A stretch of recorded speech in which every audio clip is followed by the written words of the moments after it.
Mr. President, The Majority Leader. I ask unanimous consent the quorum be dispensed with. Without objection.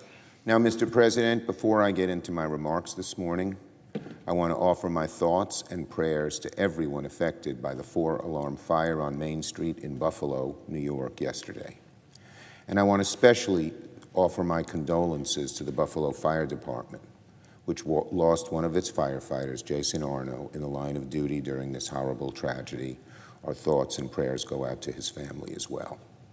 I want to thank all of the first responders who were on the scene. We're profoundly grateful for all you do to keep us safe every day. Now on the President's visit to our caucus lunch this afternoon. Later today, Senate Democrats will welcome President Biden to the Capitol for a special caucus lunch to talk about our agenda for the 118th Congress. I predict that today's conversation will re-emphasize a couple of important points. Unlike the other party, Democrats are united. We have a great story to tell about our work over the last 2 years, and we are ready to keep working in a bipartisan way to make life better for the American people. In the last 2 years, if the last 2 years focused on getting our agenda passed into law, one of the focuses of our lunch will be on how the next 2 years will be about implementing that agenda. Legislation must and will continue, but implementation will also be a top priority. Democrats are making sure that Americans see our agenda in their own backyards, on their way to work, and when they balance their checkbooks. Americans will see our agenda as the roads and bridges and highways they use every day finally get the fixes that are so needed. And Americans will see our agenda in action as manufacturing, good-paying manufacturing jobs, high-end jobs, returns to our shore as new innovations get developed here at home. We'll also talk with President Biden about one of the most important priorities that defines our party, building ladders to help people get into the middle class and helping people who are already in the middle class stay there. We'll continue protecting Social Security, Medicare, and Medicaid from the hard right. We'll keep investing in infrastructure jobs and good-paying union jobs. And we will hold abusive corporations accountable for putting profits over people's safety. We'll also be going to make sure that once people make it into the middle class, they have the tools to stay in the middle class. That's precisely the reasoning behind our work on IRA, on CHIPS, and on science, on pushing for student debt relief and increasing Pell Grants, and so much more. I expect we'll also discuss how we'll keep Americans safe and keep democracy alive in the 21st century. 1 year into Putin's violent assault on Ukraine, the support for Ukraine will hold firm. And that, praise God, has been very bipartisan. Leader McConnell and I are united in that regard. So we'll focus on taking an all-of-the-above approach to outcompete President Xi and the Chinese Communist Party. CHIPS was an important step in that direction, but we cannot relent. The administration has already taken a few executive actions that will increase our ability to bring jobs back here and prevent the Chinese from purloining our intellectual property, but we certainly cannot rest on our laurels. Finally, very importantly, we're going to talk about how Democrats will preserve our unity in the months ahead. The story here in Congress over the first few months of 2023 has been one of contrasts. Democrats are united on helping average Americans, while the Republicans are divided, paralyzed by chaos, and so many of them doing the bidding of the ultra-rich and the very well-connected and powerful. Republicans like to talk about standing up for average folks and fighting wokeism, whatever that means. But look at what they've actually done this year. They've given cover to wealthy tax cheats, escalated their war on women, even tried to push a national sales tax that would raise taxes significantly, up to 30% for average families. How the heck is an average family going to pay 30% more for everything they buy? What planet are these folks on?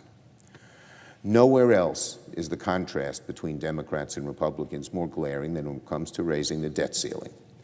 President Biden, Senate and House Democrats have been clear from the very beginning that we are united on what our plan is.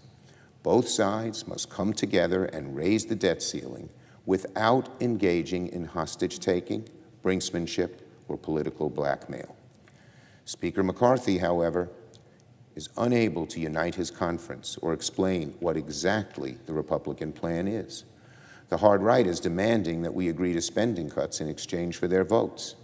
But to this day, there is no consensus and no clarity about what cuts Republicans want. Speaker McCarthy, it's March 2nd. Where is your plan? It's March 2nd, Leader McCarthy. You've been talking about a plan for a while. Where is it? Where is your plan? You say Social Security and Medicare is off the table, but until the American people see a plan, they cannot just take the Speaker at his word that Social Security and Medicare will be safe, because so many on his right flank, so many mainstream Republican members even, have long pushed to have these programs changed. And there is more Americans have to worry about. What is the Republican plan on Medicaid, or funding the police, on Pell Grants, on defense, on food for kids? Will all these things get cut in their plan? Again, this goes back to the central problem with the Republican House majority. It will be exceedingly difficult and in all likelihood impossible for them to unite around a plan that they can pass with their 220-some-odd votes and that the American people will accept and like. This contrast, Mr. President, is going to keep growing and growing in the months ahead. During today's lunch, we'll talk with the President about how we can make sure Americans see and understand the contrast. I thank President Biden for his time, and I very much look forward to having him here at our Capitol. Now on insulin. Yesterday's news that Eli Lilly is capping insulin costs for patients at $35 a month is a very big deal that will make an enormous difference for the millions of Americans that rely on this drug to manage their diabetes. I commend Eli Lilly for taking this much-needed step. But frankly, this should have happened a long time ago. There's no excuse for monthly insulin costing $600, $700, $800 a month and people quaking in their boots about whether they can take half a dose, a quarter of a dose, no dose at all, and get even sicker. And so we're happy to see that this company ends its terrible practice of keeping insulin prices high, and they deserve commendation. It does bring up a few other points. First, Eli Lilly's announcement is good progress, but still not close to enough. There is no substitute for legislation, such as the legislation you have been offering, Mr. President, Senator Warnock.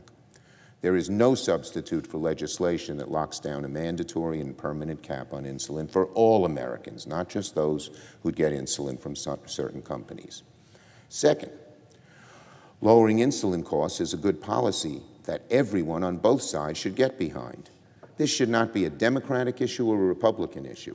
It's something that affects people in every city, in every state. And third, now is the time to finish the job and pass a bill to put a $35 cap on insulin for all Americans. Last year, we Democrats made good progress in the Inflation Reduction Act to lower insulin to $35 for seniors on Medicare. It's my hope, it is my hope, to soon bring a bipartisan bill to lower prescription drug costs and cap insulin costs at $35 for everyone on the floor, everyone to the floor, and pass it with support from both sides of the aisle. Let's get this done. So important for the American people. We Democrats are going to do all we can to get it done, hopefully in a bipartisan way. Finally, on Fox News, there's a lot to talk about this morning, Mr. President. Earlier this week, we learned that Rupert Murdoch admitted during a deposition that he and Fox News executives knowingly broadcasted the big lie on their network, despite many of them knowing it was completely bogus. And when asked if he could have stepped in to stop it, Mr. Murdoch claimed that he could have, but chose not to. And he expressed regret for not doing so. With all due respect, expressing regret is not enough. I repeat, expressing regret on an issue so vital to the future of our democracy is just not enough. So when Rupert Murdoch and Fox News executives and hosts have done what they have done is dangerous. When people doubt that elections are on the level, that is the beginning of the end of this wonderful democracy. Elections are a wellspring. When people don't believe they're legit, democracy starts flying out the window and some other form of autocracy comes in. We're not there yet, but Fox News and its commentators who have lied have helped sow some evil seeds in our body politic. The wellspring of democracy is elections, and it's why this wonderful, great experiment has endured for so long. When conspiracy theories like the big lie are allowed to grow, when they are given a primetime slot on cable news, well, we all saw what could happen on January 6th. And that's why I wrote a letter with Leader Jeffries to Mr. Murdoch this week, demanding that he should do what he should have done a long time ago. First, stop spreading lies about the election. Second, stop sowing division. Third, stop weakening faith in our democracy. Fourth, stop the commentators who continue to repeat the big lie, even after so much of Fox, including Mr. Murdoch, admitted it was a lie and admitted they regretted it happened. Stop them from doing it. Again, expressing regrets is simply not enough. In the light of mounting evidence that Fox News knowingly misled their viewers, it's alarming, it's disturbing, it's highly inappropriate for Speaker McCarthy to share highly sensitive security camera footage of the January 6th attack to Tucker Carlson, one of the biggest peddlers of the big lie, one of the people who's done more to destroy faith in this democracy than just about anyone else. Releasing this footage publicly reveals the location of security cameras across the Capitol grounds, making it harder and more dangerous for our brave Capitol police officers who defended the Capitol that day to do their job. So giving someone as disingenuous, fundamentally as dishonest as Tucker Carlson when it comes to what happened in the election, giving him exclusive access to this type of sensitive information is a grave mistake by Speaker McCarthy, and feeds into the propaganda he's already put on Fox News' air. I yield the floor.